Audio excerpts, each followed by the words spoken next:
মাত্র ৪৫ মিনিট সময় পার হয়েছে। এখন পর্যন্ত নির্বাচনের পরিবেশ ভালো আছে এবং আশা রাখবো যে বিকাল ৪টা বা ৫টা পর্যন্ত নির্ধারিত সময় পর্যন্তই নির্বাচনের পরিবেশ ভালো থাকবে বলে আমরা আশা করছি এবং আমাদের জয়ের ব্যাপারে আমরা শতভাগ আশাবাদী। শিক্ষার্থীদের উদ্দেশ্যে আমরা বলতে চাই, বিশেষ করে যারা অনাবাসিক শিক্ষার্থী, যে আপনাদের উপস্থিতি বদলে দেবে পরিস্থিতি। সুতরাং আপনারা সকলে আপনাদের ভোটাধিকার প্রয়োগ করতে আসুন। আপনারা জানেন গত ১৭ বছরে ৪.৫ কোটি তরুণ প্রজন্মের ৪.৫ কোটি ভোটার তারা কখনো ভোটাধিকার প্রয়োগ করতে পারেনি।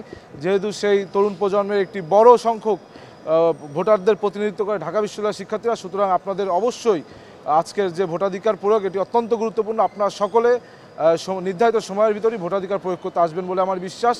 এবং আমি একটি কথাই বলতে চাই যে যদি লক্ষ্য থাকে অটুট, বিশ্বাস হৃদয়ে, হবেই হবে দেখা হবে বিজয়। আপনি তো ভোট দিলেন, আজকে ভোট দেওয়ার জন্য সময়টা পেয়েছেন যথেষ্ট কিনা, প্রক্রিয়াটা কেমন লেগেছে আপনার? না, আসলে কেউ তো বাধ্য করেনি যে বের হয়ে যাও, একটু সময় লেগেছে কিন্তু ভোট দিয়েছি।